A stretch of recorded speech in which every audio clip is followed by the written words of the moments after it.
रुस्तम, रुस्तम कमरे में कोई है रुस्तम? अरे क्या? मुझे आवाज आई है किसी की, मैंने महसूस किया है। नादिया कौन है यहाँ? कोई भी तो नहीं है। ठीक मैं बोल रही हूँ ना, मुझे महसूस हुआ है, तुम उठ के देखो ना। देखता हूँ।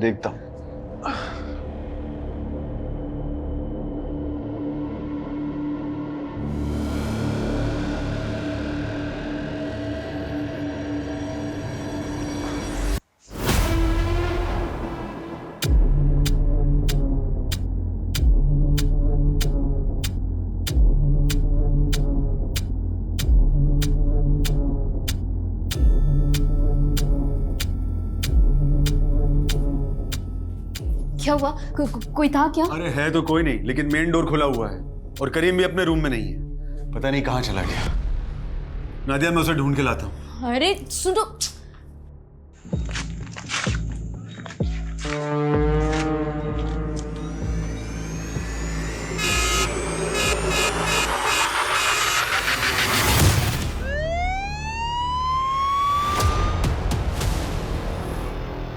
आराम से, थोड़ा सा दर्द होगा, आराम से आराम से।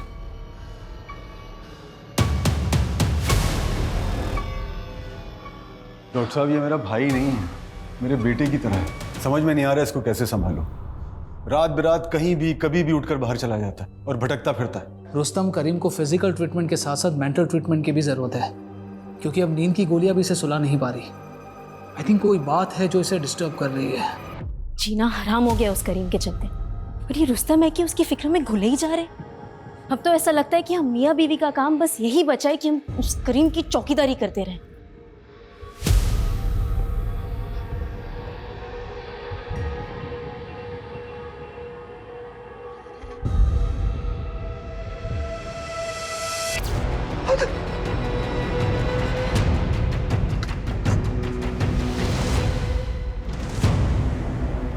भाई आज जो सुमित सर ने बजाई है ना अनमोल की, यार मजा ही आ गया भाई।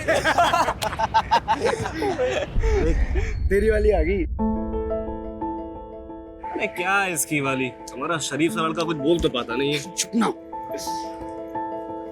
लेकिन जो भी बोल, अपना भाई एक तरफा मोहब्बत की मिसाल, जिससे मोहब्बत करता है एक बार बात करने भी नहीं आती।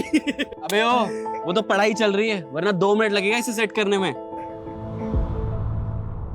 हाँ तो तू जो बोलेगा ना वो हार जाएंगे हम, बस तू करके दिखा। तो ठीक है, अगले 2 दिन में ये लड़की तुम्हारे भाई के बगल में होगी, देख लेना।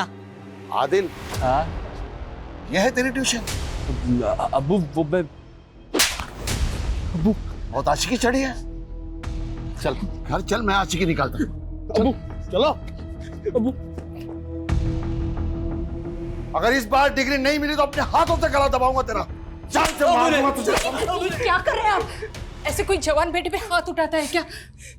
ऐसा कुछ भी नहीं करेगा ये इस बार फेल नहीं होगा। मैं कह रही हूँ ना, माफी मांगना अपने अब्बू से, माफी मांग। अबू हमें माफ कर दीजिए, आइंदा ऐसा नहीं होगा। ऐसा वैसा नहीं, कैसा भी नहीं होना चाहिए, मैं तो यही मैयत गाड़ूंगा तेरी, समझा? ऐसा कुछ भी नहीं करेगा ये। तू जा अपने कमरे में जा और पढ़ाई कर, जा। लगता है इसके अब्बू ने अच्छे से श्रृंगार करके भेजा इसको। नहीं रोशन, लगता है उनको बहू पसंद नहीं है। नहीं यार, वो तो सिर्फ एक जरिया है, असल गुस्सा तो उन्हें मेरे खराब रिजल्ट पे आया है। 3 साल से डिग्री अटकी हुई है, उसी का बदला लिया है। तो आदिल डिग्री क्लियर कर, नहीं तो जिस हिसाब से भड़ास उतरी है ना, अगली बार उतरी ना तो टिकट कट जाएगा तेरा। वही सोच रहा हूँ यार, क्या करूँ। यस, आ गया आइडिया। मायरा पढ़ाएगी अब मुझे। भाई इसका इश्क का भूत अभी भी नहीं उतर रहा भाई। अरे अभी भी ख्वाब देख रहा है उसके यार। ये उतरेगा जब इसका बाप इसके ख्वाबों में घुस के इसकी चमड़ी उधेड़ेगा ना, तब सारा भूत उतरेगा। देखो जो भी करना है करने दो, मुझे रोक नहीं पाएंगे। अभी ये दिखा अपना कारनामा, ये जा। कब से इंतजार था इस मंजर का। अब जो कुटाई होगी ना, काबिले तारीफ होगी। अबे रोशन, क्या तकलीफ है तेरी?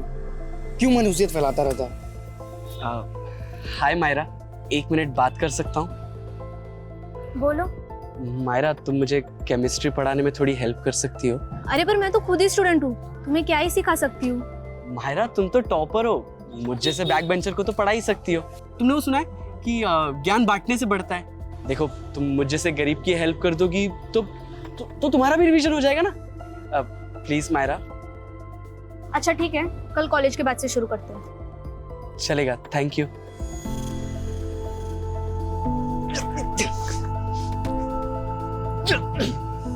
भाई, तेरी ब्लैक वाली जैकेट तैयार रखना। क्यों? अबे तूने कहा था ना, अगर मैंने इसे सेट कर लिया ना तो तू मुझे तेरी ब्लैक वाली जैकेट दे, तो तैयार रखना। क्या बोलता है? मजा आएगा केमिस्ट्री पढ़ने में।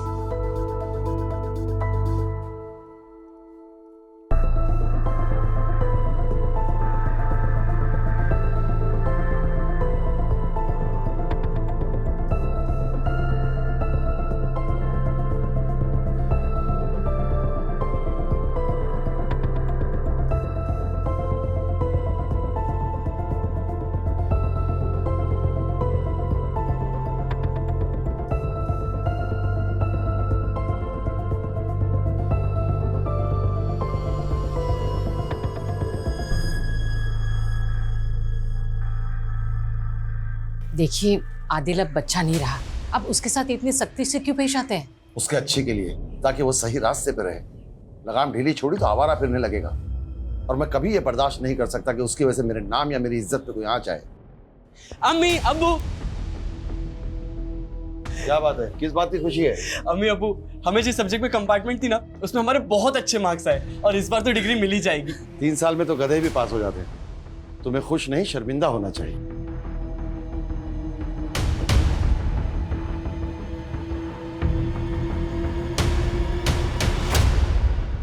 दिन भर अब्बू के ताने सुन सुन के हमें खुद से नफरत होने लगी है।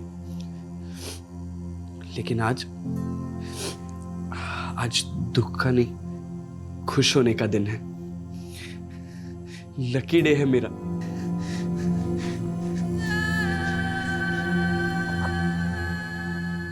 तुम मेरे लाइफ में गुड लक बन के आई हो। मैं तुम्हें अपने से दूर नहीं होने दूंगा। बहुत जल्दी ही मैं तुम्हें अपने दिल की बात बताऊंगा, प्रपोज करूंगा।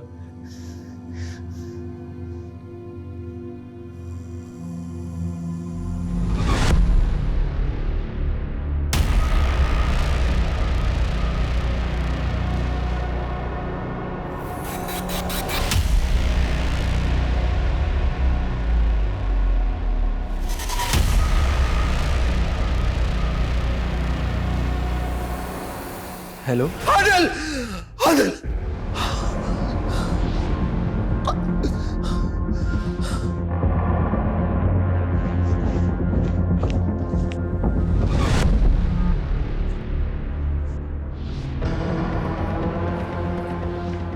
अरे सुनो सुनो सुनो। अरे ये ग्लूकोज की बोतल, ये हॉस्पिटल के कपड़े, यहाँ कहाँ जा रहे हो? इंस्पेक्टर साहब से मिलना है मुझे। अरे नहीं नहीं सुनो, बात करनी है। नहीं नहीं सुनो सुनो। इंस्पेक्टर साहब से मिलना है मुझे। अरे छोड़िए, अरे बात करनी है मुझे। अरे आप समझ क्यों नहीं रहे हैं? मुझे सीनियर इंस्पेक्टर से बात करनी है। अगर आप नहीं करवाएंगे तो मैं खुद उनसे बात कर लूंगा। कहाँ है उनका कैबिन? करीम! कहाँ है उनका? हाँ? अरे क्या बदतमीजी है ये, हैं? इंस्पेक्टर साहब, ये हमारा छोटा भाई है। इसकी तरफ से हम माफी मांगते हैं। इसकी तबीयत बिल्कुल ठीक नहीं है। इसकी तबीयत नहीं, इसका दिमाग खराब है। अब देखो ना, ये कौन ऐसे सीधे हॉस्पिटल से ये सलाइन ड्रिप हाथों में लिए पुलिस स्टेशन आता है? अरे आप समझ क्यों नहीं रहे? मुझे उनसे कुछ बताना है उनको। क्योंकि जल्दी बात करनी है। चुप रहिए, मुझे बताना है उनको, क्योंकि सीनियर इंस्पेक्टर से बात करनी है।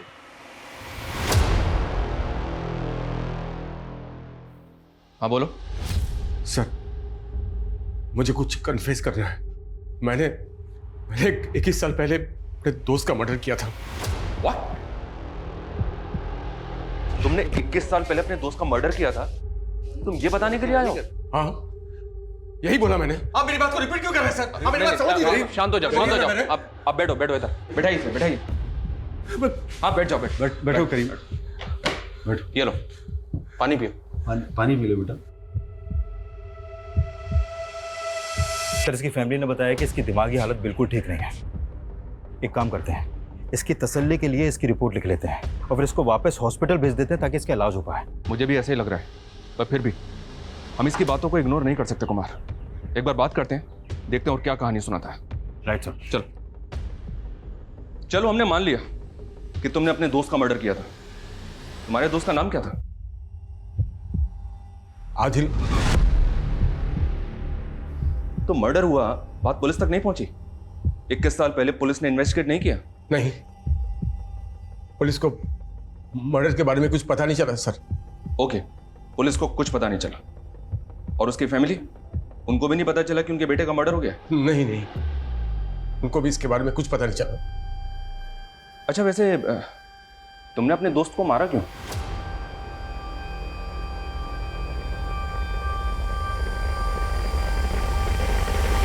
सर ये कुछ भी बोल रहा है। 21 साल पहले एक आदमी गायब हो गया, उसका मर्डर हो गया, इसके बारे में ना तो पुलिस वालों को पता चला और ना ही उसकी फैमिली को। और जब इससे पूछा जा रहा है कि इसने क्यों मारा तो उसके पास कोई जवाब ही नहीं है। सर ये हमारा समय बर्बाद कर रहा है और कुछ नहीं है। नहीं सर, मैं सच बोल रहा हूँ सर। मैं नहीं मारा आदिल को। नहीं, मैं बोल रहा हूँ। चुप, बिल्कुल चुप, बिल्कुल चुप। सर ये अपने होशो आवाज खो चुका है सर। इसको तो ये भी नहीं पता है कि ये कह क्या रहा है। आप तो इसके बड़े भाई हैं ना? जी। आप जानते किसी आदिल को जो इसका दोस्त था?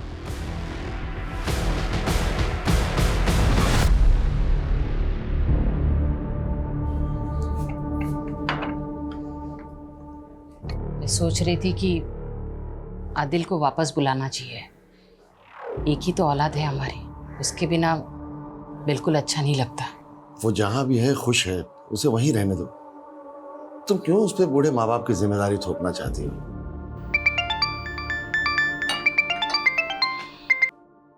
हेलो, कौन? क्या? जी जी जी, मैं आ रहा हूँ, मैं आ रहा हूँ। किसका फोन था? वो पुलिस स्टेशन से फोन आया था, उन्होंने मुझे वहां बुलाया। पर क्यों? पता नहीं, ये तो वहां जाकर ही मालूम होगा। मैं कुर्ता पहन के।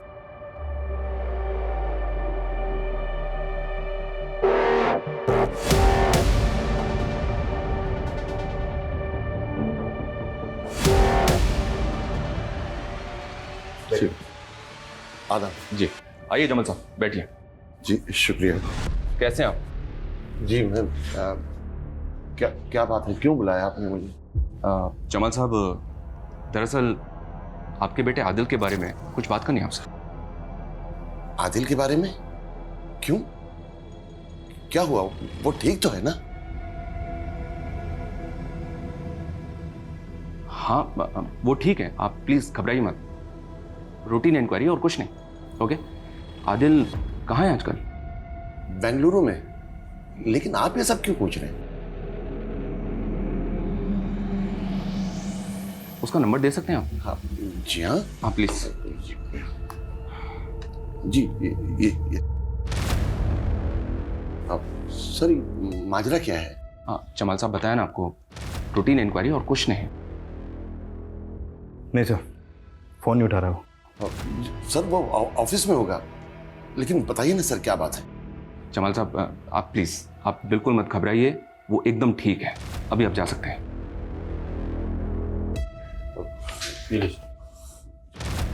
खुदा हाफिज। हाँ खुदा हाफिज। सर करीम कह रहा है कि उसने 21 साल पहले आदिल का मर्डर कर दिया था, लेकिन इनके हिसाब से तो आदिल सही सलामत है, बेंगलुरु में जॉब कर रहा है वो अभी।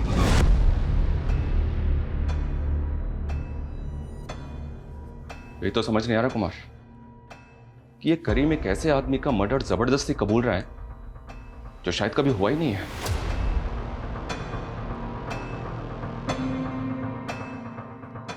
तुम्हारा दिमाग खराब हो गया है? एक बात मेरी ध्यान से सुन लो, 21 साल पहले कुछ नहीं हुआ। नहीं भाईजान, मैंने मारा आदिल को। मैंने कत्ल किया आदिल का। एक बात अपने दिमाग में बिठा लो, तुमने कुछ नहीं किया है, तुमने आदिल का खून नहीं किया है। मैंने नहीं मारा आदिल को, नहीं मारा आदिल को मैंने। तो किसने मारा आदिल को? किसने मारा? बिल्कुल चुप।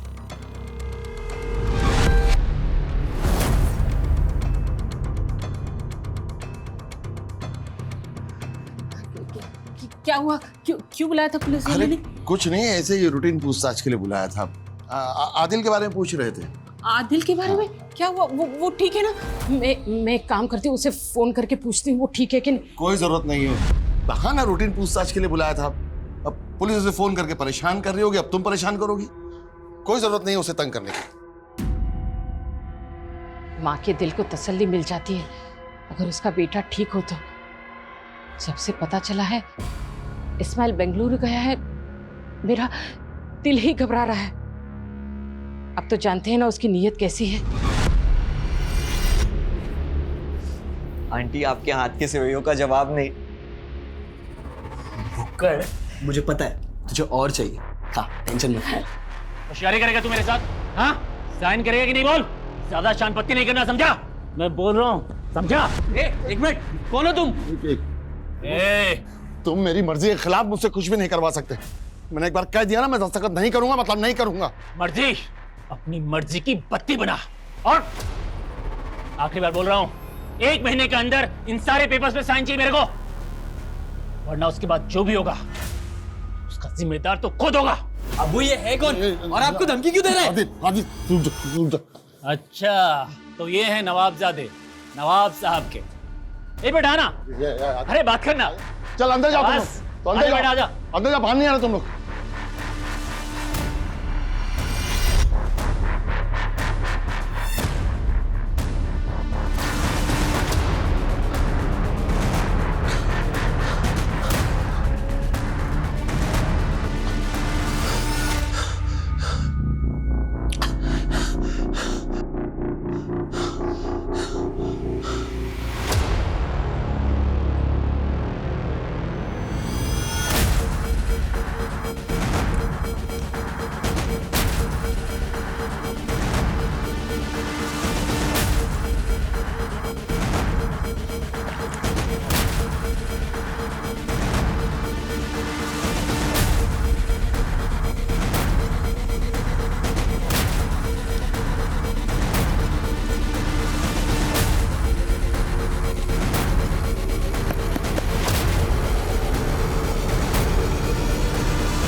मैं बोल रहा हूं सर, मैंने ही आदिल का मर्डर किया, अपने इसी हाथों से मारा है उसे। आप मेरी बात का विश्वास क्यों नहीं कर रहे? आप मुझे अरेस्ट क्यों नहीं कर रहे सर? करीम, जो मर्डर तुमने 21 साल पहले किया था, आज क्यों कन्फेस कर रहे हो उसे? रीजन क्या है? नींद नहीं आती मुझे सर। वो आदिल मुझे सोने नहीं देता। जिंदा मुर्दा 24 घंटों मेरी आंखों के सामने रहता है सर। आदिल जिंदा है, उसे कुछ नहीं हुआ है, वो ठीक है एकदम। बेंगलुरु में है। नहीं सर, बेंगलुरु नहीं, वो यहाँ आदर्श नगर में है। 21 साल पहले मैंने खुद उसकी लाश को अपने हाथों से दफनाया था।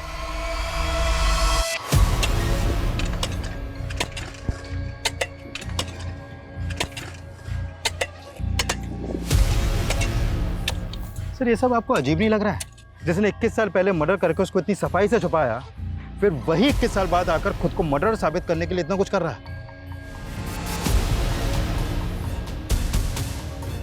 एक मिनट रुको,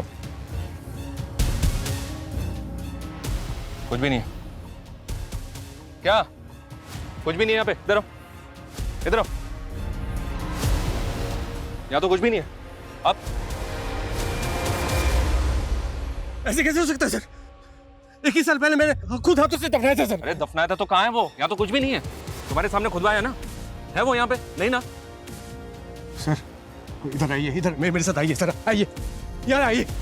यहाँ हम दोनों यहाँ मिले थे सर, फिर यहाँ से वो भागा, यहाँ भागा, यहाँ पर भागा सर।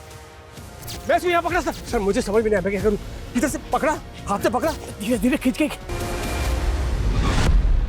अरे दफना दिया था तो कहाँ गया वो? यहाँ तो कुछ भी नहीं है। अच्छा चलो ठीक है, हम मान लेते हैं कि तुमने उसको मार के यहाँ पे दफना दिया, तो तुमने उसको मारा क्यों? मोटिव क्या था तुम्हारा? बोलो, क्या मोटिव था तुम्हारा?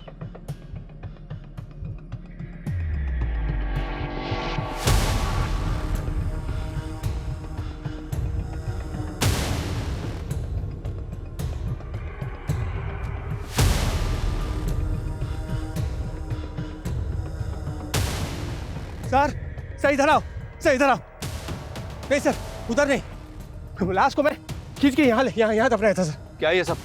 कभी बोलते हो इधर दफनाया था, कभी बोलते हो उधर दफनाया था। नहीं सर, मैं गलती हो गई सर, वो उधर नहीं सर, इधर दफनाया था। लाश को खींच के मैं इधर लाया था। वैसा हाँ, इधर आओ, इधर खोदो, मिल जाएगा।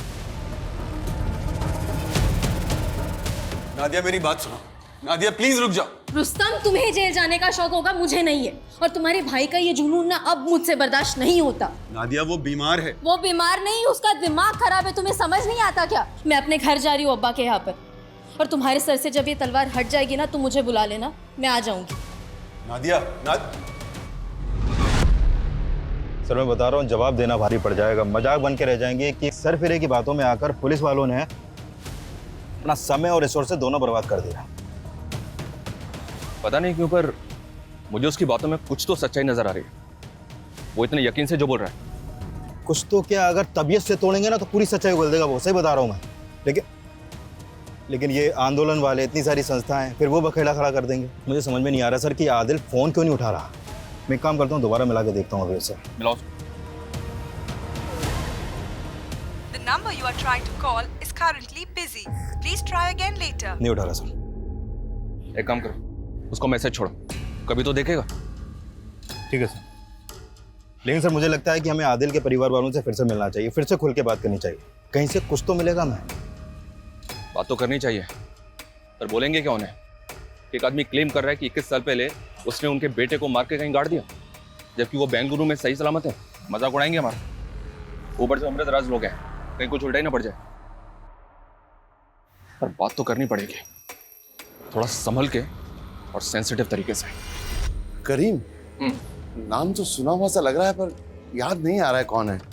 मुझे भी सुना सुना लग रहा है, पर बात क्या है? हाँ, क्या हुआ? बोलिए ना, मुझे बहुत घबराहट हो रही है। देखिए प्लीज, आप घबराइए मत। वैसे आदिल बेंगलुरु में कब से है? जब से उसकी नौकरी लगी है, 20 से 21 साल। 20 से 21 साल? तो आप लोग आदिल से मिले बेंगलुरु जाते होंगे ना? जी नहीं, दरअसल वो जब से वो नौकरी मिली, वो मसरूफ हुआ है, तो वो कभी यहाँ आ नहीं पाया, और हम लोग भी कभी उससे बेंगलुरु मिलने जा नहीं पाए। संभल कर जाना है। जी अम्मी। अब्बू। हाँ आदिल, देखो बेटा, इंटरव्यू के हर सवाल का जवाब सोच समझ कर देना, हड़बड़ी मत करना। तुम्हें नौकरी हर हाल में मिलनी चाहिए। जी अब्बू। ये तुम्हारे हाथ में क्या है? अब्बू वो कुछ नहीं है, डॉक्यूमेंट्स है, वो लोगों ने मंगाए। खुदा हाफिज अब्बू। खुदा हाफिज। संभल कर जाना। जी अम्मी। उसके बाद मिले तो होंगे ना आप अपने बेटे से? नहीं, कहाँ मिले। वो बेंगलुरु गया, उसे नौकरी मिल गई, उसके काम में इतना मशरूफ हो गया कि यहाँ आ ही नहीं पाया। बहुत बड़ी जगह नौकरी कर रहा है ना वो, फ़ोन करने के लिए भी टाइम नहीं मिलता उसे। आदिल कैसा है तू? बड़े दिनों बाद फ़ोन किया तूने। मैं कब से तेरे फ़ोन का इंतज़ार कर रही थी। तू ठीक है ना? जी अम्मी, काम ही इतना है कि वक्त ही नहीं मिलता। 12-12 घंटे काम करो, फिर घर जाकर सफाई, खाना, कपड़े सब खुद ही को करना पड़ता है। फिर वो बेंगलुरु का ही होके रह गया। तो मतलब आपने अपने बेटे को 20 साल पहले देखा था और उसके बाद से आप अपने बेटे से मिले ही नहीं? नहीं, कभी कभार फ़ोन पे बात होती है, उसका निगाह भी हो गया, अब उसे एक बच्चा भी है। पर आप लोग ये सब क्यों पूछ रहे हैं? वो ठीक तो है ना? हाँ हाँ ठीक है, खुश है, क्या होगा उसे? आप लोग क्यों खामखा उल्टे से सवाल जवाब करके हमें परेशान कर रहे हैं? प्लीज जाइए आप। अरे लेकिन बात, प्लीज जाइए, प्लीज जाइए यहाँ से।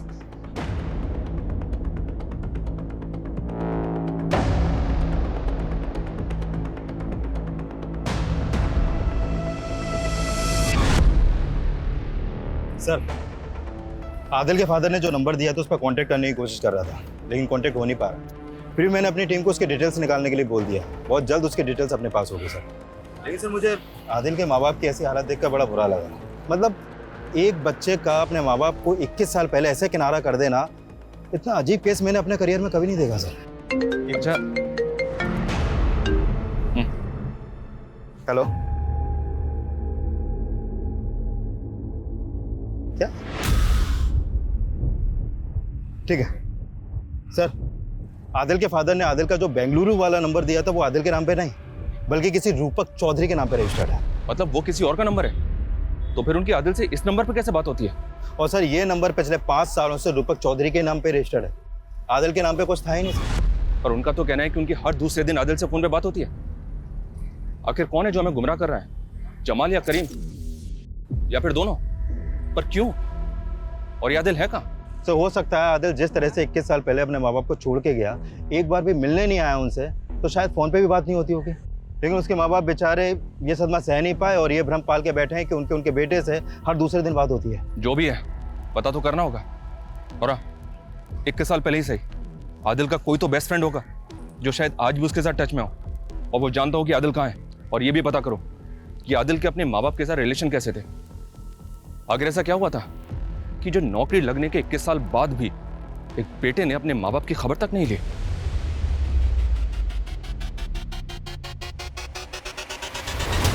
नहीं सर, 21 साल पहले वो बेंगलुरु गया, उसके बाद कभी लौटा ही नहीं। तो तुमने 21 साल में उससे मिलने की कभी कोशिश नहीं की?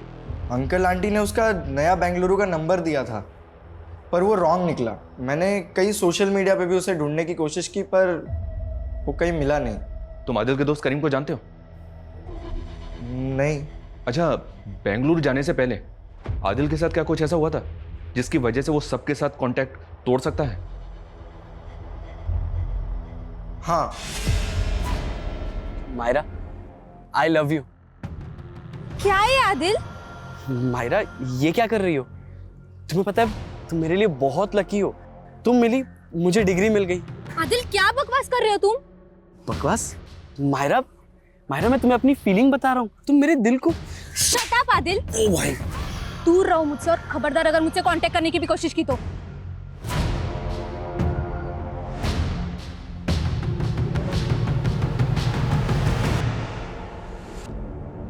आदिल, तू दिल छोटा मत कर यार।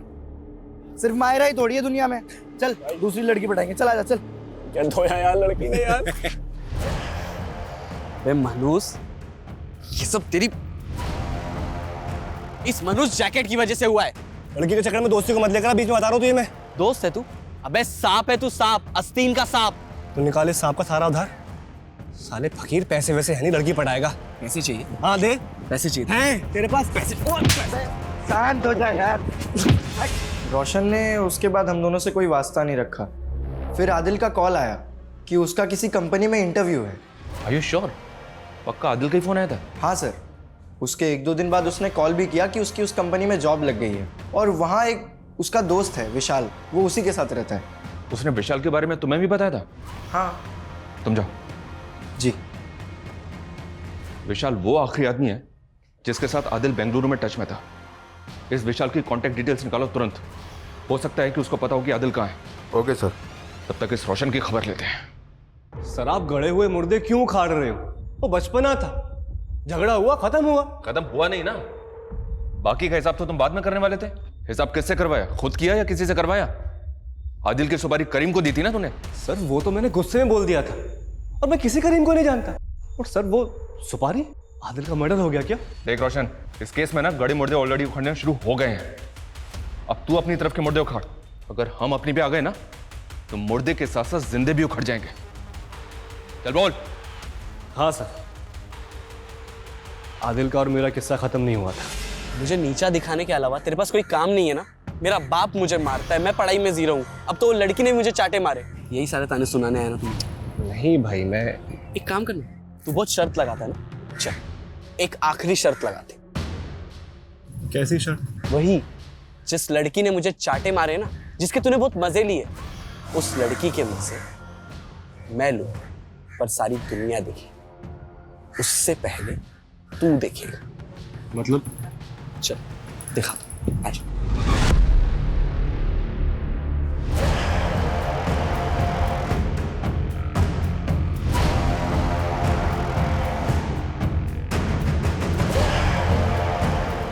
ओए, कौन है बे तू? यहाँ क्या कर रहा है? मैं तुझे जिंदा नहीं छोड़ा। मेरी बेटी के उसमें क्या कर रहा था तू? सर, मैं बहुत डर गया था। मुझे लगा आदिल खुद तो मरेगा, मुझे भी मरवाएगा। उसके बाद मैं उससे कभी नहीं मिला। फिर मुझे पता चला कि वो बेंगलुरु शिफ्ट हो गया, और मैं भी अपनी लाइफ में बिजी हो गया। सर, मैं सब कुछ भूल गया था। मुझे आज आपसे पता चल रहा है कि आदिल का मर्डर हो गया।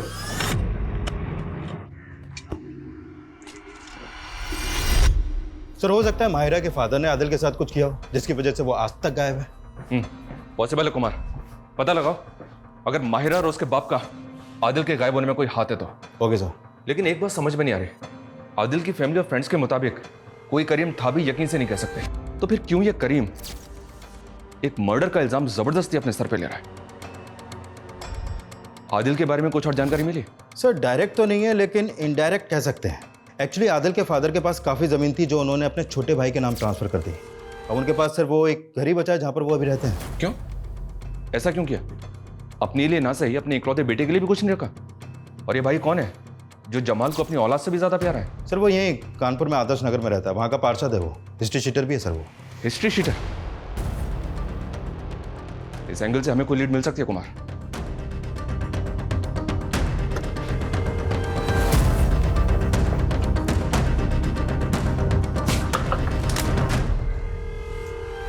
इस्माइल जी।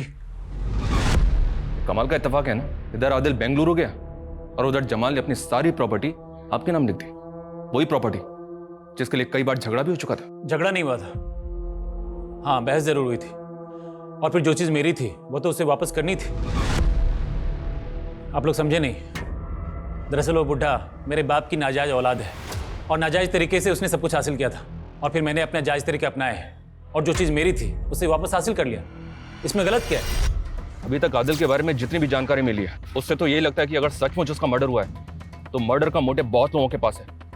माहिरा का बाप रोशन, आदिल का खुद का बाप, जबकि मर्डर करीम कबूल कर रहा है। पर वो ऐसा क्यों कर रहा है? उसका तो कुछ मोटिव भी नजर नहीं आ रहा है। पर जो भी हो, अब इन सब लोगों से साफ साफ बात करने का वक्त आ गया है।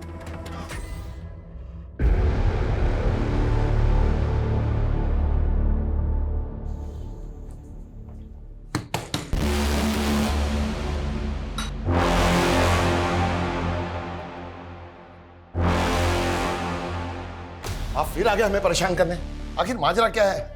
हालत देखिए हमारी, परेशान लोगों को परेशान करने में मजा आता है।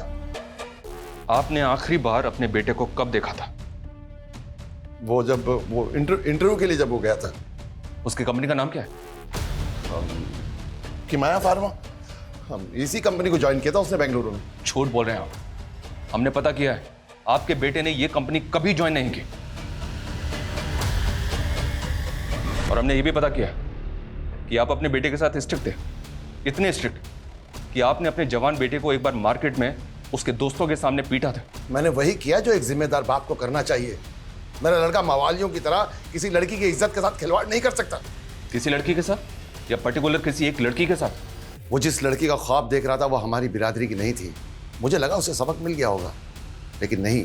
वो जिस दिन इंटरव्यू के लिए निकला उसी दिन मैंने देखा कि वो अब भी उस लड़की के प्यार में पागल है।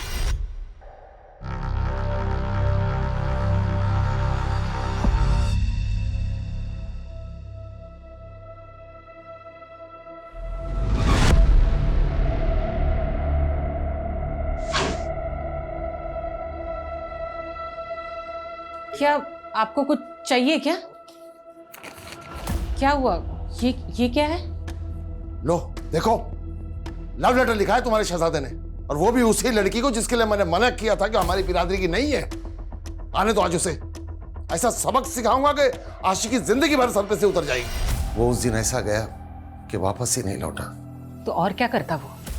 कभी आपने उसे अपनी मर्जी से सांस तक लेने नहीं दी, इसलिए जैसे ही आजाद हुआ ना, उसने हमसे रिश्ते नाते सब तोड़ दिए और बेंगलुरु में अपनी नई दुनिया बना ली। अच्छा ही हुआ, कम से कम कोई तो खुश है।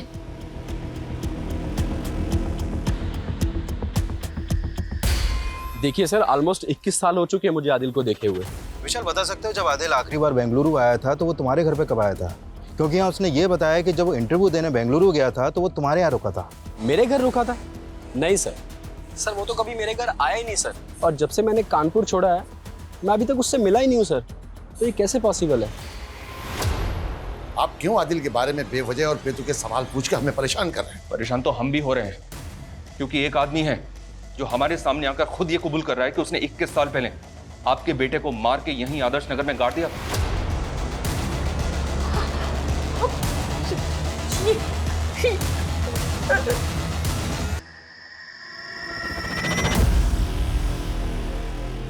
नहीं नहीं, ये झूठ है, ऐसा नहीं हो सकता।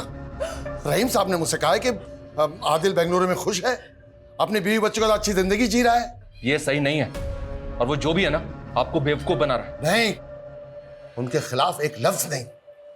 बुरे वक्त में वही हमारा सहारा बने थे, उन्होंने हमें राह दिखाई। नहीं तो 21 साल तक हम दोनों का आदिल के बगैर गुजारना नामुमकिन था। ऐसी कौन सी राह दिखाई उन्होंने आपको, और उनका क्या कहना है इस बारे में? उन्होंने मुझे यकीन दिलाया कि आदिल सही सलामत है।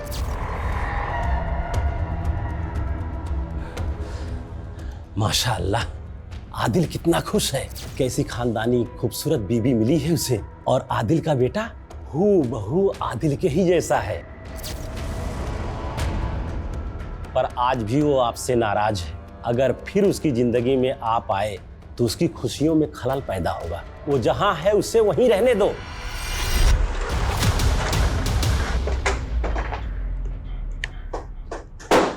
जी हाँ, मैं ही माहिरा का बाबू। बोलिए क्या काम है? आदिल को तो जानते हैं ना आप, जिसे आपने 21 साल पहले अपनी बेटी माहिरा का वीडियो बनाते हुए पकड़ा था। हाँ याद है, उसको कैसे भूल सकता हूँ मैं। ओए, कौन है बे तू? यहाँ क्या कर रहा है? मैं तुझे जिंदा नहीं छोड़ा। मेरी बेटी को उसमें क्या कर रहा था तू? तो फिर आपने अपनी धमकी को सच साबित कर दिया और आदिल को जान से मार दिया है ना? मैं तो उसको उसी दिन मार देता अगर वो बचकर नहीं भागता। आपकी बेटी माहिरा कहाँ अभी? मेरी बेटी माहिरा 1 साल पहले रुखसत हो गई है। हम इतने में ही सब्र करके खुश थे कि आदिल जहां है खुश है, और आज आप बता रहे हैं कि 21 साल पहले किसी करीम नाम के इंसान ने आदिल का कत्ल कर दिया। कौन है ये करीम? फोटो दिखाओ। ये है करीम, ये उसकी अभी की फोटो है, और ये 20 साल पहले की फोटो है। जानते हैं आप इसे?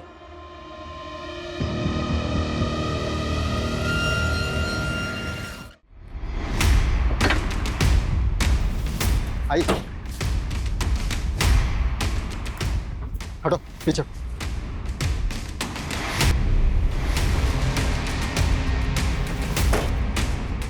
पीछे हटो। सर ये कंकाल, सर कुछ समझ में नहीं आ रहा इस कहानी में। आदिल माहिरा को लेकर अपसेस था, और फिर माहिरा से अपना बदला लेकर वो बेंगलुरु शिफ्ट होना चाहता था। फिर जबकि कोई और भी था जो आदिल से ऑब्सेस था, और जो नहीं चाहता था कि आदिल कानपुर छोड़कर बेंगलुरु जाए।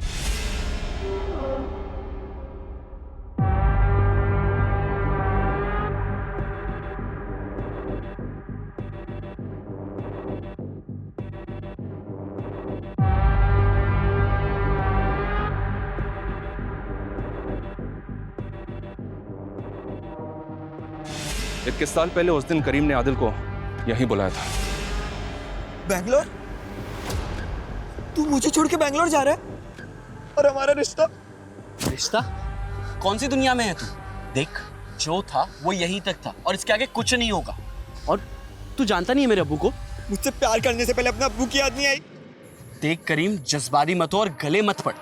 तुझे भी पता है मुझे लड़का लड़की दोनों में इंटरेस्ट है, लेकिन आज न कल मुझे भी तो घर बसाना है, शादी करनी है।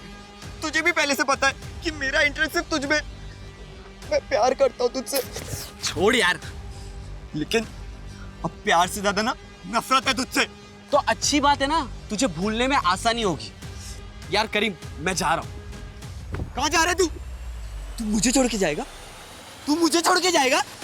जा, जा छोड़ के जा रहा। करीम जा। करीम ये क्या कर रहा है? जा करीम। करीम आदिल रुक। उस रात करीम आदिल को मारने का सोच कर ही आया था। अपने प्लान को अंजाम देने के बाद आदिल के अम्मी और अब्बू और आदिल के दोस्तों को जो कॉल्स गए थे आदिल की तरफ से, वो सारे कॉल्स करीम ने किए थे। उसने सबको विश्वास दिला दिया था कि आदिल बेंगलुरु की एक बड़ी कंपनी में जॉब कर रहा है और सब ठीक है।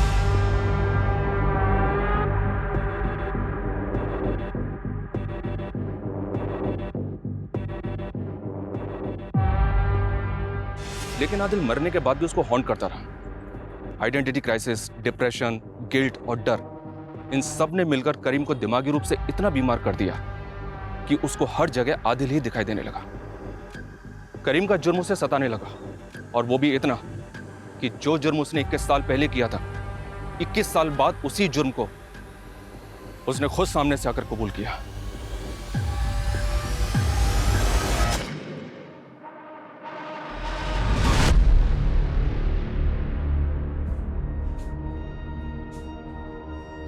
क्यों?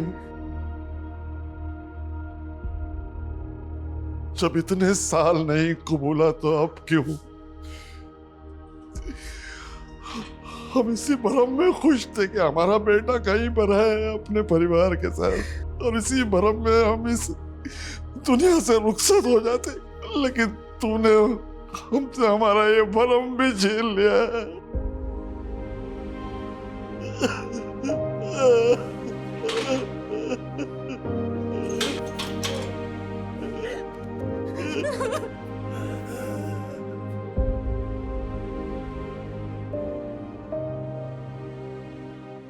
करीम के छलावे और काजी के बहकावे के बावजूद आदिल के माता पिता को यह एहसास था कि उनका बेटा अब इस दुनिया में नहीं है, पर फिर भी उन्होंने इस झूठ और इस पर भ्रम पैदा करने वाली कहानी पर विश्वास किया, क्योंकि भ्रम ही सही पर यह उनको जिंदा रहने में मदद दे रहा था।